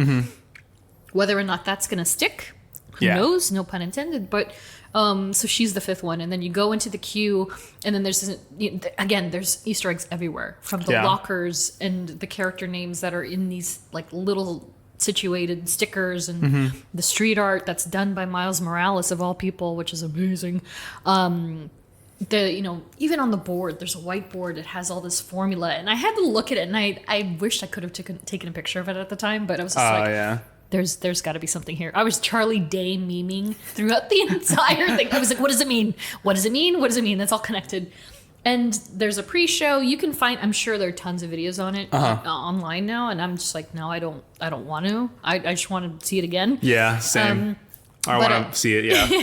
But again, Tom Holland is in the ride. I think it was filmed just before No Way Home or something like that. Probably, yeah. Yeah, they like squeezed it and they kind of pulled the James Gunn with the Guardians ride because they filmed the Guardians ride concurrent with Guardians of the Galaxy Volume 2. Yep. So they look exactly as they do in that film. Yeah. And so I think Tom looks pretty similar to from No Way Home, even though it takes place before that, because he talks about Tony Stark. He's not dead yet. So it's like, oh, it's Peter Parker before devastation. But I don't know. I mean, maybe a listener can clarify, but I feel like the Spider-Man we see in the ride, because, he obviously has a suit on in the ride, it looks different to me. It looks like a new suit. Oh. Because I do not, correct me if I'm wrong, Geoffrey, do you see the gauntlets like this in the movies? Oh, like where it's like where they're you really see the prominent? web shooter, like you. Yeah, I've never. I feel like you don't see No, them. I've always like felt like it's just kind of been blended in, but it's never like from inside, like the suit. But like it's never been like, oh, he's wearing like wrist guards, like he's wearing, Okay, because see, that was the first thing I noticed. I felt like the suit was more black than blue, and there's an Alex Ross piece where he painted Spidey's suit where it was like dark navy, if not black, and red. And it felt very reminiscent of that. And then the gauntlets were just the wrist guards were so prominent because of the fact. I don't know. Maybe. I mean, I wonder. I mean, we've gotten also no indication of the new Spider-Man movie this year. Exactly. They are really keeping that thing under wraps. Yeah. Hard. Exactly. So I wonder. And so that ride in particular is just so cool. And, it's a workout. Pro tip, if you play it, don't extend your arms because you got to web sling your way through this ride. Literally. Oh, really? You have to use your hands. Oh, my God. And so if you've ridden... the Midway Mania? Toy Story. In that ride, it's like a full immersive 3D, 4D experience where you get scents, smells, wind, all this stuff. But at the same time, you're also pulling this apparatus to it's like a shooting game. Yeah. Virtual shooting game. Yeah. So web sling is just very similar in that you're in this quote-unquote Wakanda metal built cabin where it holds 4 people. Nice. And you have to, it uses VR technology like you would with like a PS or an Xbox. Awesome. Where it's using a camera. Oh, that's sick. And the camera is actually above you. Very sophisticated tracking, stuff. Yeah, it's kind of crazy. And it's tracking your movements. With that, your Spidey encourages you to thwip. Nice. In true form.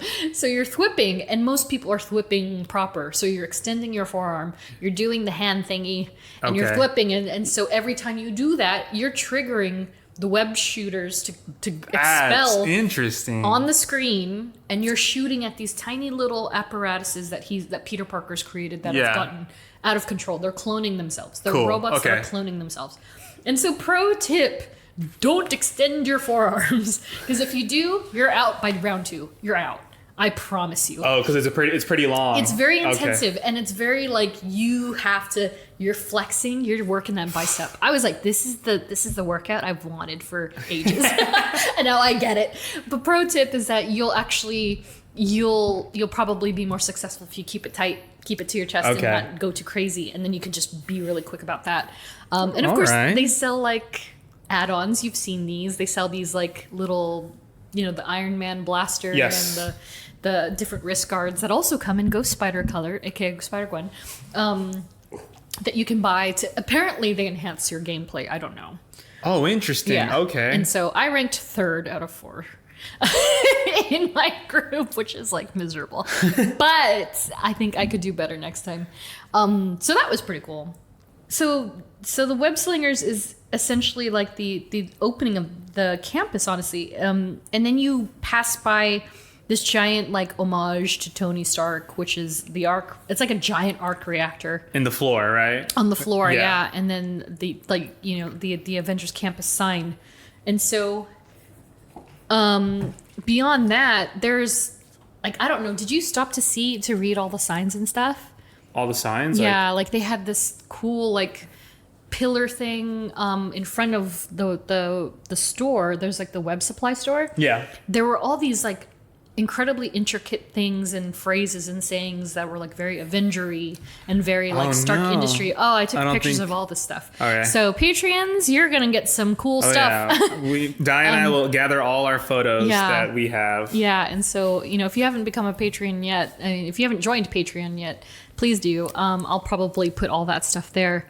And yeah, they just had these wonderful like phrases and sayings that were very like capturing the essence of what an Avenger is. Yeah. And why the purpose of, this is there and a lot of things that were of Stark Industries, funny enough. And so, like, I don't know how much shopping you did, but you went in. Yeah, and so like speaking of Stark Industries, a big brand of the park is Stark Industries, and so that's sick. I'm holding up this sweater that I got. As an adult and a grown-ass woman, I'm definitely going more toward things that are subtle. Yeah. That look like real stuff. 100%. Yeah.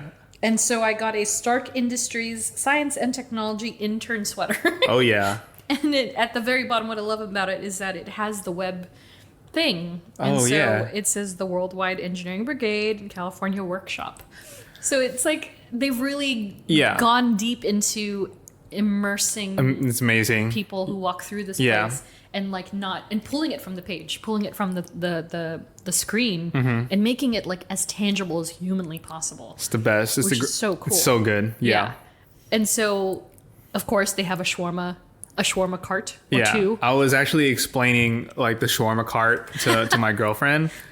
And she was like, why is there like a shawarma? I was just like, it's literally based off one joke. It's based off one joke. It only appeared once and it was a post-credit scene. Yeah, exactly. And that's the only reason why it's in here. Yeah. But it is great. It's it's so good. It was good. Shawarma, I was like, oh, this is really good shawarma. I think I had the chicken. Yeah. The tastiest. Yeah. So there's a chicken one and then an vegan one. The vegan one. I won't say it. They're not sponsoring us. Victory falafel, they say. Yeah. And it was really good. I enjoyed it. Yeah, it was pretty dang good. Yeah. And what else did you get at the shawarma cart? And at the shawarma cart, we will post something on the Instagram probably. If you saw our stories in the last week, we can post it again. Yeah, we'll post it again. But I bought the Iron Man Infinity Gauntlet drink holder, and I think it might be the best thing I've ever got in my life. And I've seen a picture of it posted in his place, and it's beautiful. It's oh gosh, you just feel different. You just feel like you can do anything. The drink slaps different when you're drinking it from an Iron Man gauntlet. Oh yeah, we'll repost the stories that I posted on the Instagram page. Here's the question for you. Are you like people, when people go to the parks and they bring their little mouse ears, are you going to bring your Iron Man gauntlet? Every time? Every time. I might, because like now we know how to pack light, so we definitely have room. And there you go. We'll definitely have room in my backpack. I can just see you walking down that street, and you're like, it perfectly held a beer inside of there. So I was like, yeah, Incredible. Of course I'm gonna like hold drinks in there. It was great. And so, yeah, the shawarma place, there's a bunch of Easter eggs on that. I found a Mary Jane sticker, which is like, what is going on? So many little things. Because, again, the Mary Janes are from a different universe, you know? And so that now that they're incorporated into this land, what do you think, Geoffrey? Does everything in this land then mean it's canon in MCU? I feel like... Or is it just a I feel it's like maybe it's like yes and no. Kind of thing. It's also kind of just like, what little things can we put in there that people will notice? Yeah. Like the gamma radiation tree. Yeah. Or, which is so cool. Yeah. And it says parking reserved for Jarvis. Yeah. You're like, oh, wow. Okay. Like those, or even the goo stuff outside of the Guardian right now. Yeah. Because I know that wasn't there before. It's apparently called the Kirby Crackle. Yes. So like apparently they added that, and then people are like, what is this? And I remember my girlfriend asking like, oh, what is it? I was like, oh, it's like an Easter egg from like the Collector. Like he's leaving these. I was like, yeah. So it was all those little things. Yeah. I definitely missed a lot of stuff. Really? Yeah. Yeah, but like there's all. I don't think they could be canon. Yes and no. Yeah. Maybe it's canon just in that land. But it's just one of those things where it's like, yeah, let's just throw it in there and see if people notice. Yeah.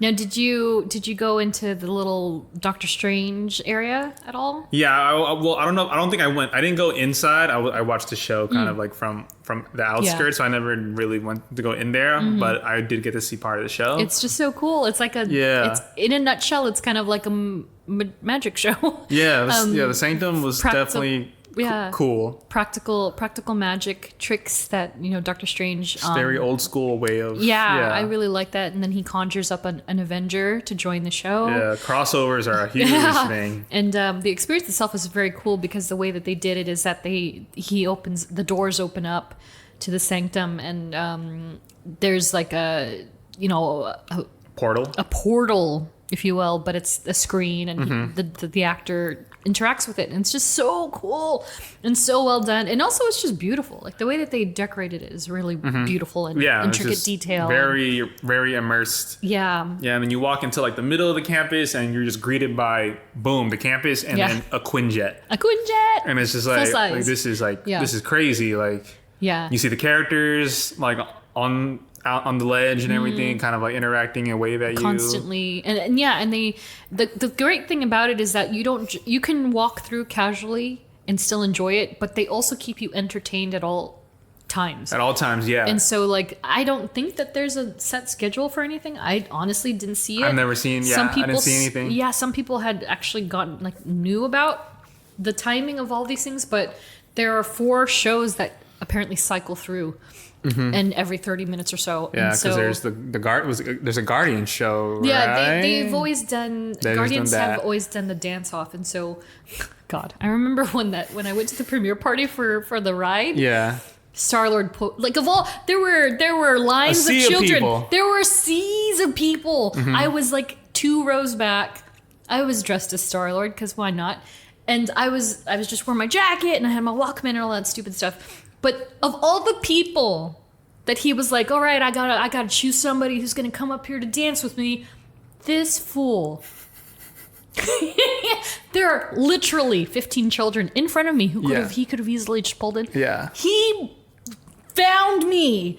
He was like, adult, come here. Like, adult who doesn't want to be embarrassed, I'm gonna pull you in. And then the first thing he says to me is like, you look familiar. I was like, shut up.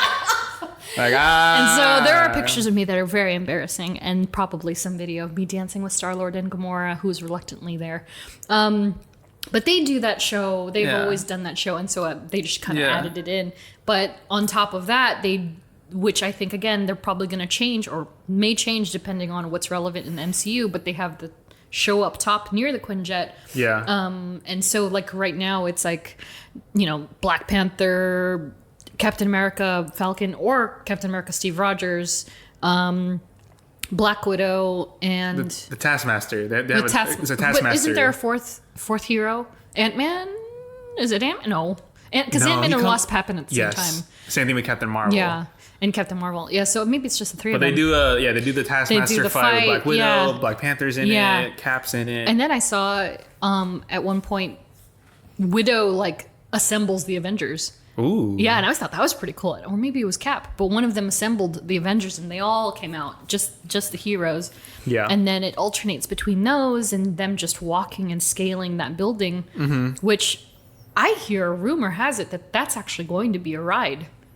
Inside that building? Yes. It's not just a stationary, they have cast members in there taking their breaks. Yeah. It's actually going to be... That makes sense. Yeah. That's a huge building. It's huge. And I would be inclined to say it might be something like Rise of the Resistance. I hope so. Oh, can you imagine? I hope so. I know. All I heard, from word of mouth from somebody I met at the park, at the campus, at random. We became friends for the day. It was nice. Oh, yeah. It's like me and a group of 5 other people just randomly became friends. But they were saying that they read somewhere that it might be something like it's an Avengers experience where you inevitably fly the Quinjet. And you're flying the Quinjet like the Millennium Falcon, for instance, and Smuggler's Run. And so it's something like that. And I was like, oh, wow, I didn't hear anything about that. But it makes sense because it's such a big part of that campus. Yeah. How could it not be something? I was going to say, I was just like... You can't go in there. You can't go in there, but there's something happening in there. Capacity. And so I imagine that they'll end up putting like the Iron Man, all of the Iron Man like statues they used to have, the models used to be. Yeah. Because they used to. Oh, you may have not seen this. Like a few years ago in Star Tours in Tomorrowland. Yeah. That big round building that they used to have, that they have all the Star Wars stuff in now, like the meet and greets and the stores and stuff. That used to be a Marvel building. And so about 5 years ago, I want to say, they had Tony Stark's entire armory in there. They had an Iron Man simulator. This is the yes. Next to Autopia. Yeah. This used to be what was it before? It was that weird Tomorrowland thing where it was all futuristic. It's like tomorrow, like a convention. I forget. It was like a convention. Okay, yeah. And so they reformatted it to be all Marvel at one point. Yes, I remember this. Yeah. Okay. And it was like, I think right after the acquisition. And so that's right. I feel like and they're you could gonna like meet Thor there and all that. Yeah, okay. I feel like they're gonna take all that stuff and they're gonna Just drop it pop it into that in. ride. Yeah, and so that thing is really cool. And again, like the Dora Milaje come out and they do an incredible like They're great. semi-stunt thing where Okoye like does the staff demonstration and she's it's so cool. And then they teach a Wakandan and Thor walks around, Loki walks around. I still haven't seen Hawkeye, and it's kind of funny because I used to see him all the time before everything went crazy back in Hollywood land. But so I would imagine he'll be around. Maybe he's just not important enough. Not yet. Bites the dust yet again. Yeah. You know, I feel like once the show come out, you know, he'll be around. Maybe even Kate Bishop too, which would be awesome.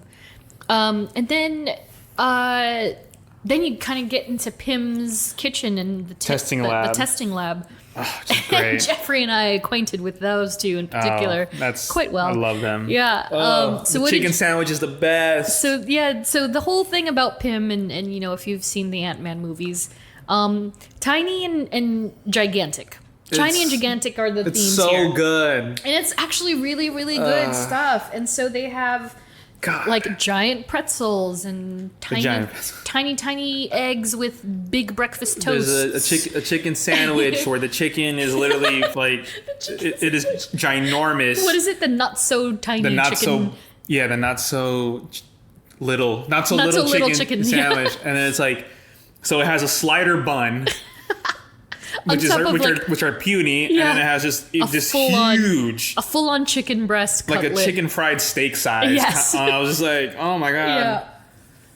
Yeah. And so tiny and mighty is like the theme of this place, and even in the kitchen itself, they have the Easter egg of that thing that they put in the van. The regulator thing. I can't remember what it's called. The quantum thing that makes, What is it called? Oh my gosh. Why are we blanking out on this? That wasn't the only time machine. That thing, the tiny whiny thing. It's on the ceiling and it's making tiny pretzels big, and they're soft pretzels. And it's funny. They have at the cash wrap, there are giant Harbulary batteries, and if you're a Guardians of the Galaxy fan, that's from Volume 2. You know what's funny? James Gunn reposted a pic. I don't know if you saw that. Yeah. Oh, I didn't see it. It's like someone posted like, "This is the best joke like ever," it's so good. and they tagged James Gunn, and he was like, "Nice." And then you know, like the gigantic spoons and forks all over the place. The soda cans where the soda dispensers are. It's so good. And so did you? Because I full on went in there and I was like, I need to get as much as I can at one point because I don't know when I'm coming back. Yeah. And so I had the not so little chicken as well. I ordered the big pretzel for my friend. I got the panini's really good. The panini, friend got the panini. Pimini. And then that giant candy bar thing that is actually the chocolate thing. Yeah. It's modeled to look like a giant candy bar, but it's actually like a brownie chocolate mousse thing, which was actually quite delicious. It tasted like a Snickers bar. But I went the extra mile and I got the things. Oh yeah. I got the little discs, the growth and shrinking discs. Ones, yeah. That you can add on to anything. And I also got the Pym particles. They're in this bag somewhere, but I'll post pictures of those. But they come in red and blue. And you can get them with any purchase, honestly. And then the tasting lab. Tasting lab is basically where all the magic happens. It's all the adult beverages that you could hope for. They got the regulator cocktail, the experiment cocktail, and that's like all the ones I got. I don't know them all by name, but they're They essentially come as particle infused cocktails, and they come in different flavors. I had the one that has the honey with the honey stick in it, and that was fantastic. And then what they do with like those little kind of like fruit like balls, almost like boba. Yeah, it's the popping pearls. Yeah, the particles. The particles. Oh, it's such a great touch. It's so genius, and they're all served in scientific beakers, branded with PIM technologies. And then the beer flights, it's served on smaller mugs, but it's on like a ruler that's made to be like huge. Yeah. the tiny and the mighty PIM is particles. Such a thing. Yeah, so I'm showing cool. Geoffrey the PIM particles. This is the red one, and so it doesn't do anything, but it's just PIM particles. It's an actual PIM particle. Yeah, it's an actual PIM particle cylinder. And so the beer flight that he got, they're like tiny shot mugs on top of a giant ruler, which is hilarious to me. So if you love Ant-Man, that place is pretty awesome. And then the food is good too. The food is actually the food and really drink good. is really, really good. Yeah. Honestly, I can't wait to eventually go back one day and try everything I haven't tried yet. Seriously. Yeah, Sam, especially the drinks, because good why not? stuff. Who doesn't like to drink at a theme park? And what I loved about their presentation is that even the packaging, they're all signed by Scott Lang. Scott L. Has it, and he's written down notes, like scientific notes on all the stuff. So that's pretty cool. And then from there, you kind of, we go back into Guardians Land, and you see the Kirby Crackle on the floor. Mm-hmm. It was funny because they used to have a sewer cap that was an Avengers thing. And I remember years and years ago when Guardians first went up, somebody told me, they were like, that's to break ground for Avengers Campus one day. And I was like, what are you talking about? Like, I had no idea what they meant by that. But lo and behold, Avengers Campus is now open, and it's not there anymore. Wow. And I was like, oh wow. And so you go back to, spoiled it before. I know, that was years ago. And so you go to Guardians, and it's the same old, but in its all greatness and glory. And they have a new cart there, Terran Treats. Did you try anything from Terran Treats? Yeah, we tried the churro. Yeah, so it's a green churro that is like essentially a swirl, pineapple, and it's Dole Whip flavored. Ooh, yeah. Which I was alright with it. It was okay. It was alright. And then they had the cream puff, the purple cream puff. Tried that, yes. I liked that a lot. And that was I think it was like raspberry or something. Great experience. It was great, right? Yeah, and that's pretty much it for Avengers Campus. It's I wish it was small, more. I wish it was an entire theme park. Let's be real. It could be that whole area if they wanted to. Well, that's what I hear too. I hear that Hollywood Land might be. No disrespect to Monsters Inc. Monsters Inc. and Hollywood Land, but if it can, hey man, turn Hyperion Theater into and still keep the theater, but at Avengers, and then you do I don't know, Avengers musicals. I don't know. That'd be hilarious, right? That'd be crazy. Can you imagine? That'd be hilarious. Actually, never mind. Don't do that. You know what? Spider-Man, turn off the lights, or lights after dark, turn off the dark. I went to see that in New York. Ooh. Oh. Yeah, and that was the one that Bono nice. penned. Yeah. So you never know. Right. But turn the whole theater, make it I don't know. Yeah. Who knows? That's I know. That's a place of the land where I'll be like, you know what, if it goes, it goes. Yeah. That which would be crazy because it's so gigantic. And this is he's talking about the theater that they used to have Aladdin the musical. Rip. Oh my god, that was my favorite show. That was so good. And then they replaced it. I follow the actor who plays the genie on TikTok. Oh really? Is he great? And he's just I love him. Is he not at the park anymore? At all? I don't know. I didn't see it, but he was just posting memories of that's so cool of him his favorite jokes and everything, and they're funny. the best. Yeah, and then unfortunately it was it's not unfortunately it was then replaced by the Frozen musical. I get it, which was great. It's great too. But nothing. It ain't Aladdin. It ain't Aladdin. So that's just me being born in the 90s and being like, I love Aladdin. But come on, Aladdin's it. Yeah. So that's essentially Avengers Campus, and again and we didn't mention the Spider-Man show. There's a Spider-Man show at the very front as well. They introduced this sort of new technology with a dummy fly. I'm not gonna lie, when I saw the previews on Twitter, I legit thought it was a real person. Me too. Me too. That dummy 100%. moves like an actual person flying through the air. It's so crazy. And so they have this robotic Peter Parker Spider-Man that does essentially half the show on the rooftop of Web. Wait, that first part of the show, is that a real person? There's a person in there. Okay. There's the a one person, who's like hopping actor. over the boxes and everything. Yeah, Okay. that's a person. I think that's a stunt person. I think I counted 3 people in particular, not 3 people, but 3 entities that are making that show happen. Yeah. And so there's the one that's on the rooftop, the one that you eventually do the meet and greet with. Yes. They do a switcheroo at some point.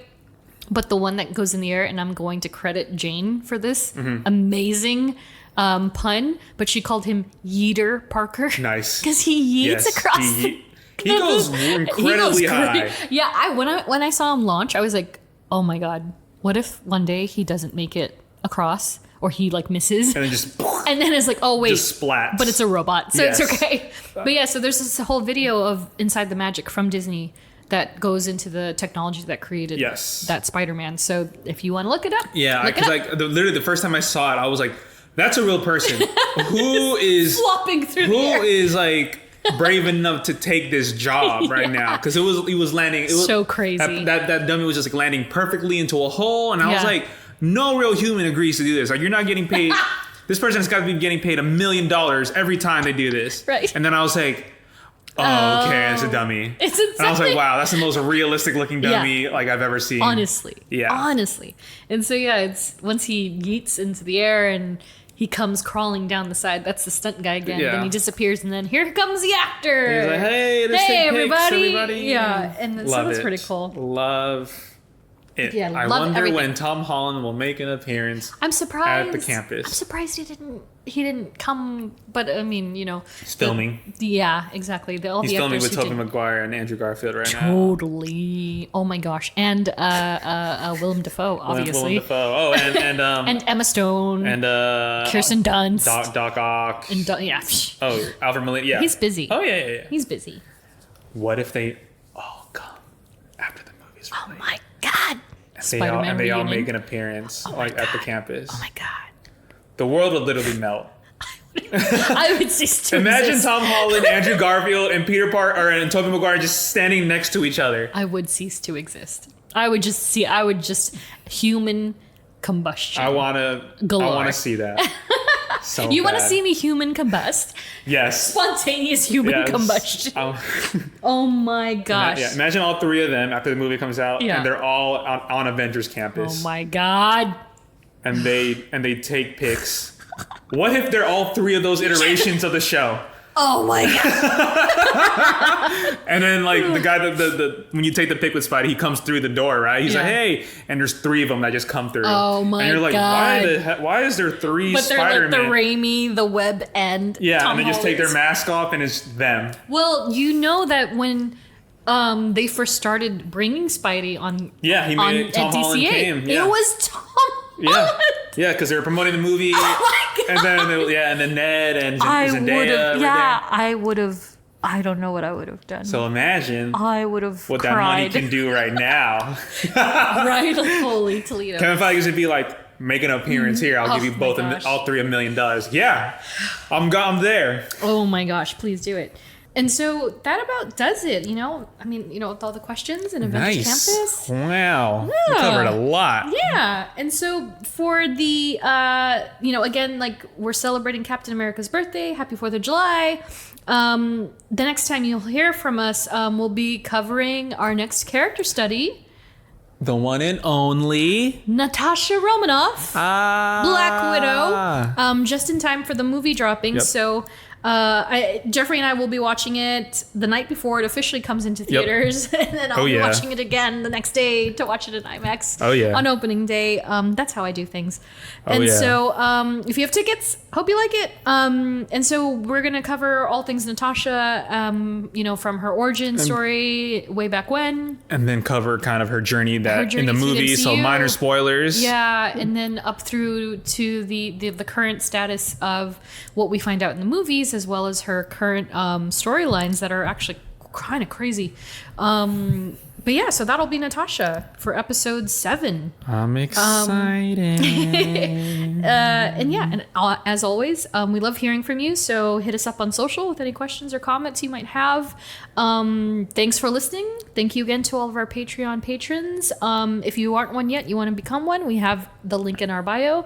And be sure to follow us on social at STRKCNTRST. Yep. And that's it. Once again, thank you guys so much, and we will catch you in the next one. Excelsior! Bye! Bye! All right, hey. All right, good job, guys. Let's just not come in tomorrow. Let's just take a day. You ever tried shawarma? There's a shawarma joint about 2 blocks from here.